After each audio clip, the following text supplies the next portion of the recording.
So how to use affirmations remastered. In this video, I basically want to go over what is an affirmation, the two main reasons they don't really work for most of us, and how to select good affirmations. And so let's get into it. The first point is what really is an affirmation, right? Because the way you look at the problem really changes it. And most people, they see affirmations as just something they can just tell themselves in the mirror a few minutes a day. But of course, this is just bullshit.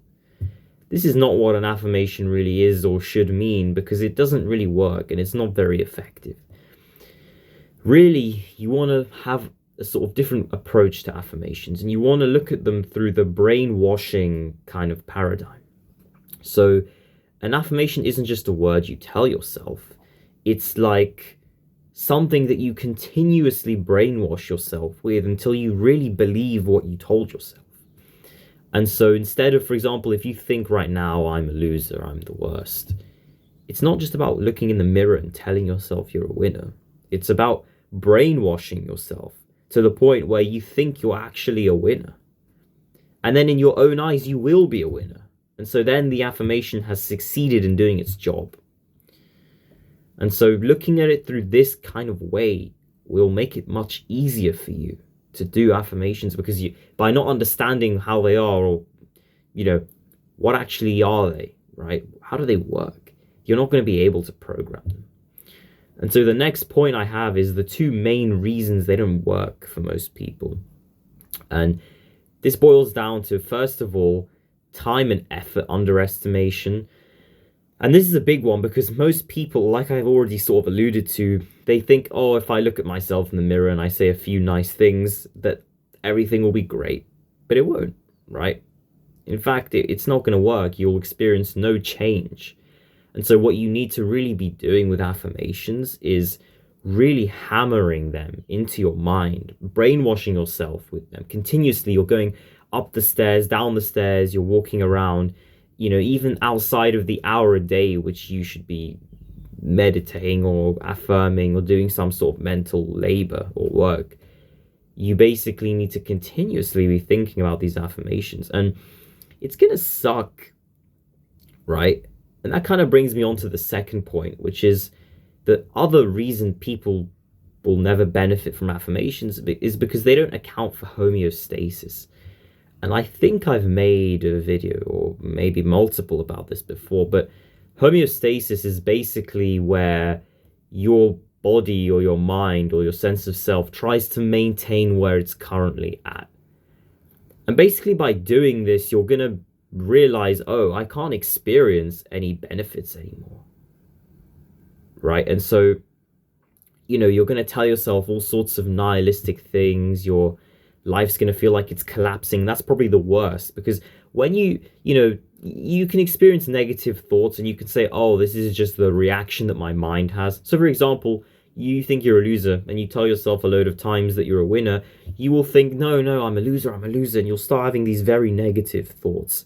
You can account for that, but what's actually really hard to account for, and something that even I struggle with, is the nihilistic component, where you suddenly feel like you're losing your sense of reality, right? And you don't know what you're doing anymore. You don't know why you're living. You just feel very nihilistic and existentially in despair, because the reason for this I didn't really understand for a long time, but now I see it's because you're actually changing you're changing what you are, right? You're changing what you are as a person.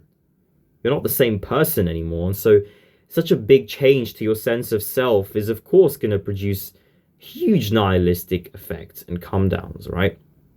And so you need, I would say, a lot of spiritual development under your belt, a lot of letting go, a lot of detachment and awareness, because without these skills, as soon as the first thought hits you, it's going to be over for you. You're not going to be able to really stick with the affirmations to really push through anymore, because you're just going to give up and feel awful.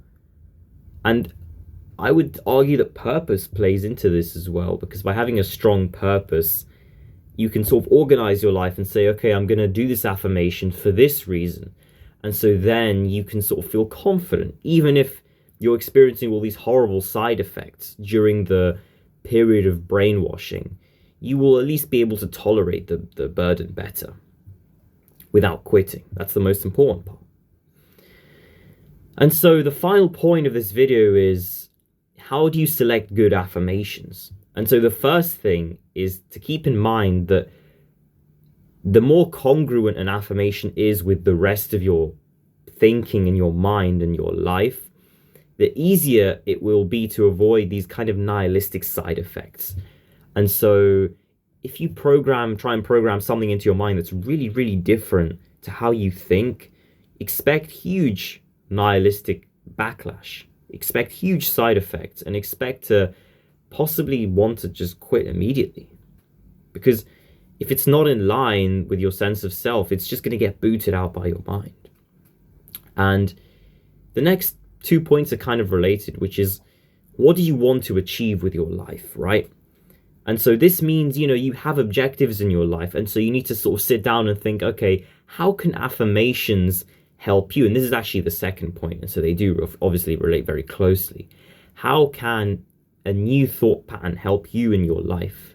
If there's an area of your life where you're struggling with a certain problem, how can affirmations help you benefit in that area? And so this is where you really, really need to think carefully, because sometimes affirmations can have strange effects on the rest of your life, right? They can alter your sense of purpose, your thinking, nihilism. And so even in the long term, they can have these kind of damaging effects. And so you need to make them specific to areas of your life. You need to think, okay, how can this thought pattern change this area of my life? And what could be the possible ramifications, the bigger effects on the rest of my life? And how does this tie in with the objectives that I have? Because really your purpose and your drive should sit above affirmations. Affirmations are a tool to reprogram your mind, right? But they should never be the driving force in your life. There should be a higher sense of purpose, and that will make it actually easier to reprogram the affirmations without becoming bogged down in the kind of existential pool that I alluded to before. And so that is the end of all my points. I hope you enjoyed this. I hope it was useful. As I develop more in my own life, I plan to share my sort of long-term experience with affirmations and the benefits I gained. As a side note, I would say that it's hard to know what's beneficial, because when I work on all these different areas that I make videos about, I do all these things simultaneously because I don't want to miss out on growth, but that makes it hard to know which thing is actually contributing the most to your livelihood, to your improvements that you're making. And so this is where being kind of strategic comes into play. And there's lots of good videos out there on strategic thinking and how to really do the best you can at this life. I might make a video on that as well, using some of my own unique insights and maybe rehashing what I've already heard. But that's definitely a useful point to consider, really. All of these things, which thing is actually benefiting me? And so that's why recently I've been very focused specifically on affirmations, just so I could track their effects. And so that is also a tactic, is to sort of separate things into chunks, but I think I'm getting a little bit ahead of myself. And I'll save that for another video next time.